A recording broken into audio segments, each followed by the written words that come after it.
Hey fam, how are you doing today? It's been a while. It's definitely been a minute since I've been here. I've been working on some stuff. I've been working on me. I've been doing my best to take care of me, and I think it's time. I think it's time to like get back here and basically just give you like a quick update what's been going on with my life and why the break and why I feel like it's time. I feel like it's time for me to get back online, to get back on YouTube and share and just share what I've learned, and hopefully it can help someone else. So moving forward, I'm going to do like a lot of content or value to do with stabilizing or ensuring that sharing my experiences and practices on how I'm improving my own mental health, and hopefully that will help someone out there do the same, right? So, to start today, I want to share about my self-love routine, right? So there's this whole thing about self-love and about you being able to take out time for you and take care of you and make sure you're fine and make sure you're good. Sometimes it might actually come off as selfish, right? But self-love is not selfish. It's not selfish. Actually, the opposite is true, because it doesn't help to want to please everyone else and not please you and not start with you. Because the whole thing, like this, like the song "Man in the Mirror" by MJ, start with the person you see in the mirror, start with you. Once you're fine and you're good to go, then you can start pouring into others, right? So this is actually one of the reasons I sort of got away from YouTube and social media for a while. I was struggling with a lot of anxiety, and my anxiety like took a whole new turn in 2020 with the lockdown and with COVID and with all the stories we were hearing about COVID and the number of people who were passing away, and like it just triggered a health problem that I had, and it got worse. And the hardest part actually was not knowing what I was suffering from. So it's one thing to feel like you're sick, to feel like you're not fine, to feel like you're actually not healthy, and you need to get help, and you need to get like a health checkup. You need your doctor to like tell you that you have that this is the problem, and because we know the problem, then we have a solution. So that's not what happened for me, because I thought it was like a physical something. I thought like I had to go to the hospital, get checked out, and then they tell me, oh, okay, you have a headache and this is the medication. Or okay, you have maybe stomach upset and this is the medication. So for anxiety, which is what I had or still have, it doesn't work like that. Like you go and they run all these tests, like full blood work and all these things, and everything comes out fine. And they're like, oh, you're healthy or this. And usually, I think almost everyone will tell me, oh, maybe you just need to work out. You just need to like go to the gym or just exercise your body, just move a little bit here and there, and just get your heart racing. Just a little bit of, just get your lungs like worked a little bit. You should be fine. You should be okay. And at some point, I lost faith. I definitely lost faith in like the health professionals and the doctors. And in my head, I thought, okay, maybe, well, I guess it's time for me to like die. Because I literally felt like I was dying inside. Like I would get like huge, like these episodes whereby I felt like I could not breathe. Like I felt like I could not like take it anymore. Like I felt like I just wanted to be alone. I didn't want to be around my babies. I didn't want to, like I just wanted to be by myself and not stress everyone around you. So if you're the kind of person who like is used to taking care of everyone else, it's actually hard to let people take care of you, right? So in these moments, I didn't want like people to like know too much about what was going on with me, because even when I shared, they did not understand. Everyone would say, go see a doctor. What did the doctor say? The doctor said, you're fine, so stop worrying. If you're fine, stop worrying.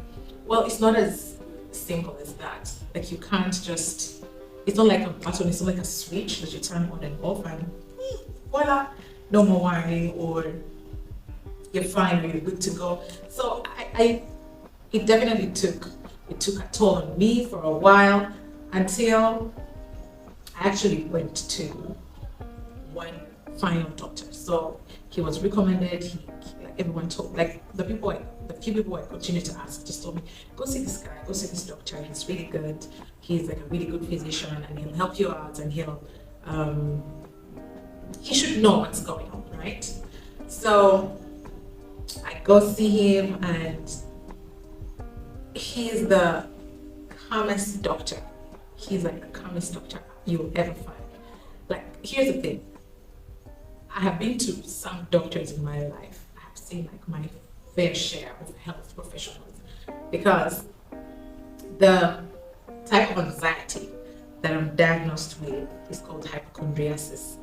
So it's basically like a fear of diseases, right? So I'm like scared of all kinds of diseases. I'm like worried. I feel like every little thing needs to go to the doctor. Every little thing needs to be seen by a professional. So now this is where it became a problem for me, because I saw so many professionals, and usually I would go with like a panic attack, and I'm not doing well, and I feel like I'm not breathing fine. And somehow, as we're getting to the hospital premises, I'll just feel calm, because I knew I'm now in the right hands. I'm now going to be seen by the right people. And it took a while for me to actually notice this pattern, because I'd leave home really, really sick. And by the time we get back after seeing the doctor, I'm definitely much better. But then it would happen again, and then it would happen again. And I had to learn the things that actually trigger me, because right now I feel it. I feel it when it's coming. I feel it, and I know exactly what to do. I know exactly like what to do to calm myself down. And it all started with me understanding and accepting that I actually have a problem.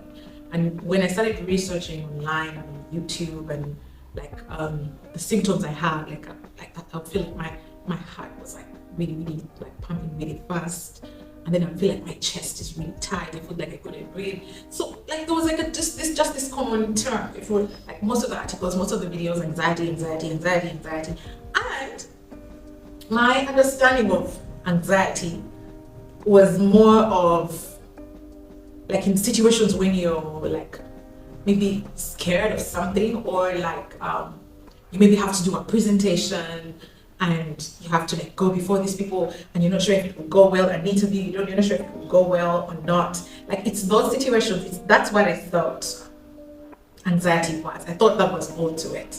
So I like started reading and understanding more about it, because it can both be good and bad. So in such situations, anxiety can be good, because it basically definitely shows you that you care what you're going for, you care what you're trying to like check on, you care for what you're trying to get, right?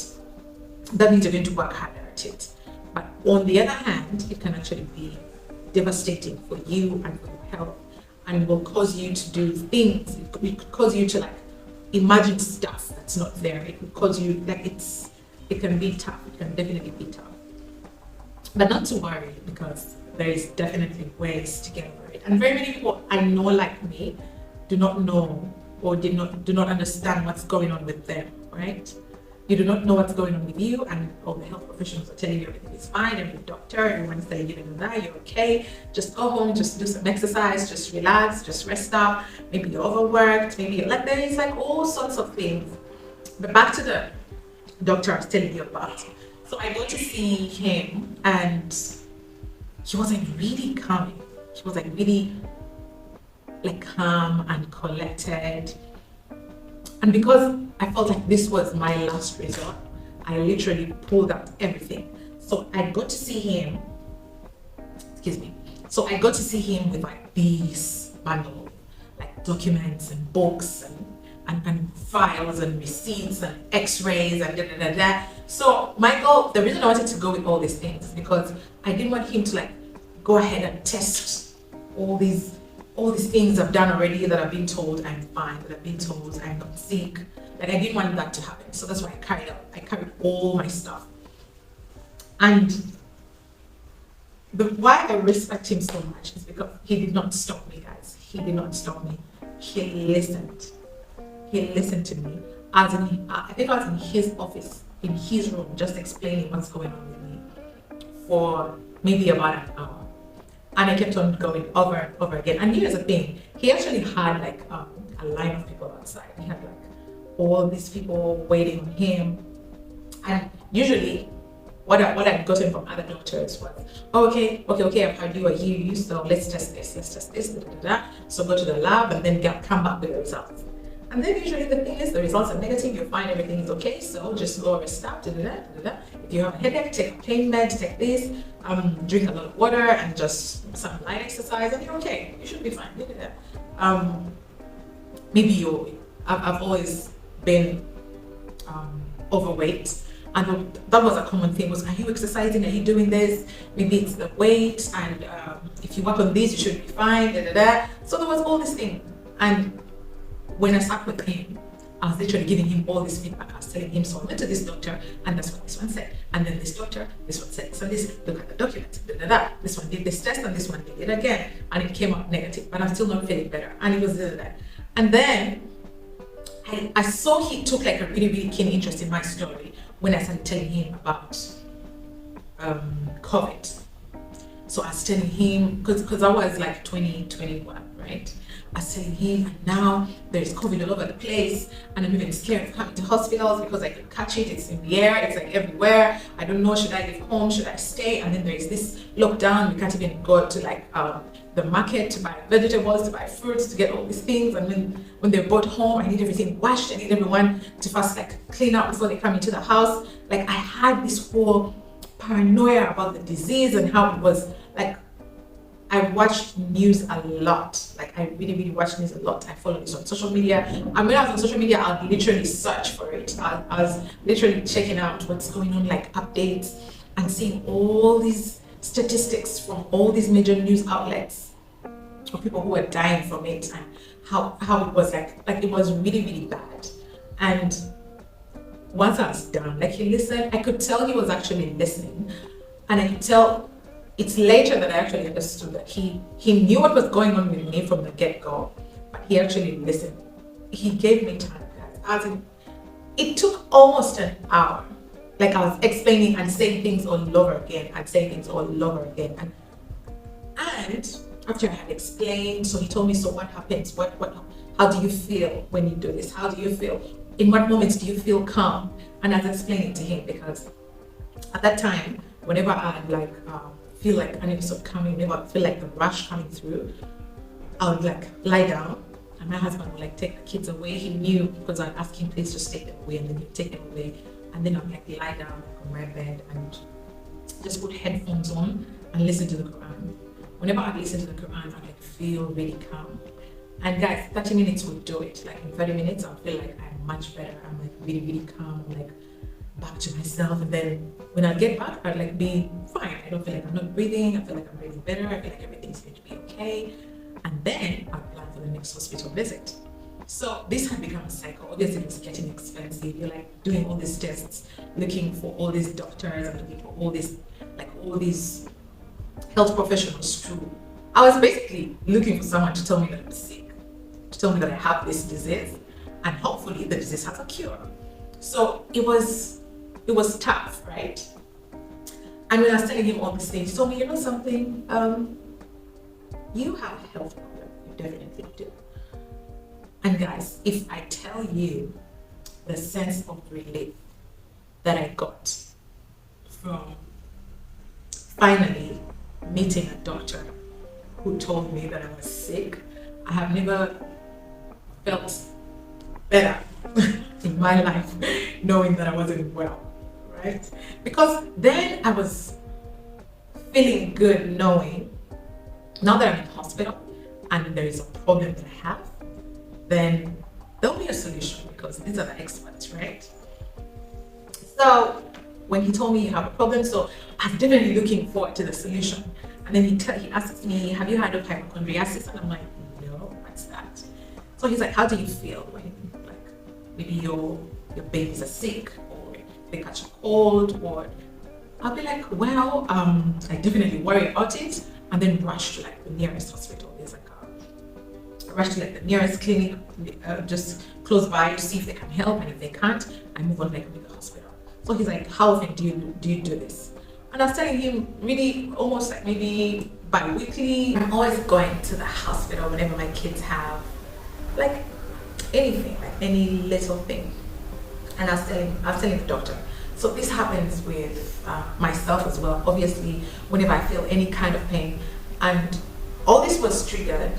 My anxiety is actually triggered by like a really really bad health situation that I had in 2018, and I was told it could come back at any time. So, and it had something to do with my breath. So I feel like I could not breathe. Not feel like I could not breathe. I actually could not breathe.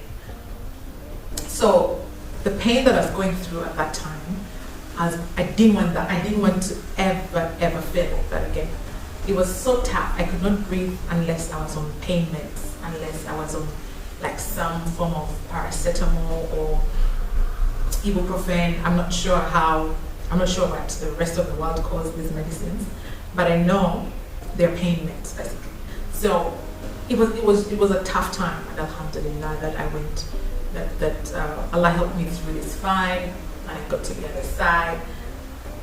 But the fact that I was told this could come back at any time, I've always been on guard. I've always been alert to see that if this comes back, what do I do? If it doesn't come back, I'm always a mess. I'm like always worried about it. So this was my trigger. The fact that COVID was like a respiratory disease as well, like just didn't help at all. But anyway, when I kept on explaining to him, like, oh, even when my nannies are not well, I'm always telling them, let's go to hospital.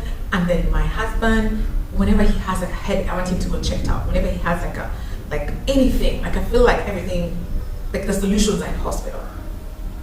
So, and I was telling him with COVID, I don't even want to go to the hospitals because that's where the disease is. So I don't know what I'm going to do. And so this time when he asks me about hypochondriasis, and I tell him I don't know anything about it. So I just basically run to Uncle Google. He usually saves me a lot of time. And he was explaining to me while I was reading. So he was telling me you have like this type of anxiety, it's like a fear of diseases and all like anything health related. Like you feel like you need to get checked out, you feel like you need to rush, and it has like immense like psychological effects on you. And now these are things when you explain to people, like at some point I tell my friends, guys, I have this whole thing, like I'm being checked out and I'm not fine, and I've been told I have anxiety, and there's always jokes around me. So you like white people diseases, like we called it, like you always looking for important and cool diseases to get, like it was seen as that. And I don't blame anyone, because these are not things that are talked about in our community. These are not things that we are comfortable discussing, right? Because we want like this whole notion of like I'm this strong African woman, and I'm this strong black girl, and I'm this strong female, I'm this strong person, and I can do anything, right? But sometimes it's okay to just be vulnerable. It's okay to just not be fine all the time, right? And I've come to learn this over time. So, like I was saying, when the doctor told me I had a problem, I was very happy that finally we're going to have a solution, we're going to have this. And then guess what? He tells me, you have two options. I could give you like anti-anxiety medication, or now that you know that you have this problem, there's ways to calm yourself down without taking the meds.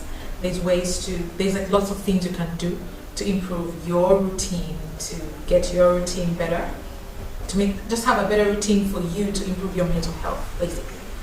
And when I had this, he didn't want to give me the meds, and he said, I feel like you're still a little bit young to have this, and usually I feel like you're willing to, because you've gone through all these lengths to see all these health professionals, to see all these people, you definitely want to get a solution. I feel like you're aware now.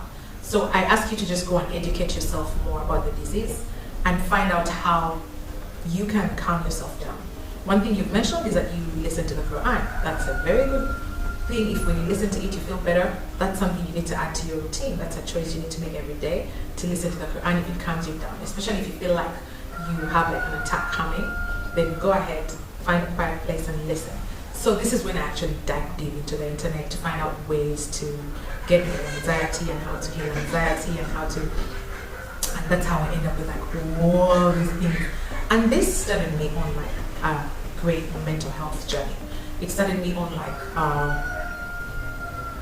an amazing way to heal myself. So, am I fine? Am I fully fine? No. Do I get attacks? Yes, I actually had one today. But the difference is this time I'm aware of what's going on. So I usually just have to calm myself down and think about what's triggered it, but then do my routine, like make sure I don't skip on my routine, like do what I have to do to make sure that my mental and my psyche is fine and is good. So that's just a quick update about what's been going on with me, and moving forward I'm going to definitely be sharing with you like different ways to approach like this mental health issue, to approach like without it having to be very expensive, without it having to be very tough on you. And it starts with acceptance. It starts with you accepting that you actually have this problem. And that's, I think, the toughest part. Because when we hear mental, we imagine someone's going cuckoo, someone has a problem with their mind, someone has a problem with their brain, they need to like get locked up, which is not the case. And in this era, in this post-COVID era, the mental health of most of the world, like a huge percentage of the world, was like triggered. Like lots of people are not fine. There's like lots of mental health issues. There's so many of them going on right now based on like the hardships that people had to go through. People lost their jobs, people lost their loved ones, people lost their spouses, people lost their children, people lost their parents. Like there was a lot of loss going on like in all areas of life. And then we were confined into like this whole restriction of movement. You couldn't go here, you couldn't travel, you couldn't. So there's like the world changed in a period of like a month. The entire world was like a whole different place, and we had to stay indoors, and we had to. So this triggered a lot because this had never happened before. People had never been in a life whereby you're restricted. In Uganda, we're not allowed to drive. Like you couldn't take your car anywhere. Like you had to have like it had to be like an emergency case, someone going to hospital, and you had to like get all these documents like to be allowed to move around. You had to get these documents from like the local leaders, and just having to pick up a paper every day from these people, go line up and find a long line. You'd be arrested if you were just moving on the street without this. So a lot definitely went through a lot of people went through this, and this triggered a lot of mental health issues. This destroyed like lots of relationships with people. This destroyed like lots of marriages, right? So you have your spouse, and you had like this routine: get up, go to work, come back, maybe go for dinner, like I don't know, go have a date maybe once or twice a week. And here is a time whereby you're now stuck with this person in the house. I'm saying stuck because that's actually what it was. So did some people learn to work through it and build even better relationships? Yes. Did it break very many relationships? Yes. Because you were forced to be around this person all the time and every day. And for like people who had their jobs, like no income, especially for our male counterparts, when they don't have income, when they don't have like money coming through, then it's a problem. It's definitely a problem. But here's what happened. We got to like learn different ways to make money. We got to learn how to work from home. We got to learn how to make money online. And this is something I'm actually very passionate about, and I'll be sharing here a lot, like different ways for you to actually make money in the comfort of your home. And from all the bad that happened, there's definitely a lot of good that happened as well that came out of it. So for me, I needed to like take some time off, take some time out to myself, make sure I'm fine, take care of me, come up with like a routine. Like I'll be sharing some of the tips, some of the things I've been doing. I come up with like a routine that's helping me get better. That helped me to sort of should I say, learn to deal with my anxiety, right? Learn to deal with the tough mental health struggles that I was going through. And they've not healed. I don't want to say they've healed, but I'm better. I'm definitely much better, and I'm so grateful. I'm very, very grateful. I feel very blessed that from all the bad things that happened, a lot of good came out of it. A lot of good came out of it. And I've been living a better life. I've definitely been living like a happier life, basically. And I'm happy to share, and I'll be sharing more of my journey, and hopefully you can share yours.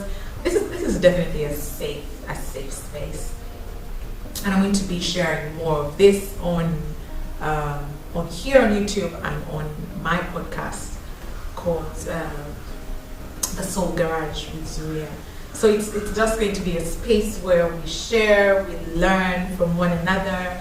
I hope to have some amazing guests on the podcast. I'm calling it Soul Garage because I feel like it's a place where we can get a lot of healing for our soul. And I'm doing it in my garage, so hence the Soul Garage with Zuria. So I look forward to sharing more of that with you guys. And thank you very much for watching this, for joining me along on this journey. I know we're going to have a good time, and I look forward to sharing more and learning from you and sharing with you my experiences and what I've learned, with the hope that I can help, even if it's one person out there, with the hope that I can help one person who might have been going through what I've been going through or what I've had to go through.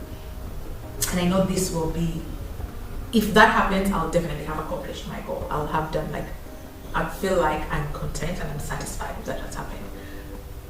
I'll definitely feel much happier if I'm able to help lots of people. But if I can impact one person positively and help them get through a tough time, like a tough mental challenge or hurdle that they're facing, then I'd feel very honored to have had the opportunity to have had the blessing to do that for someone else. So that's it for today, guys, and I'll see you next time. I hope to be dropping these videos again weekly. I'll see you next time, guys, and bye bye.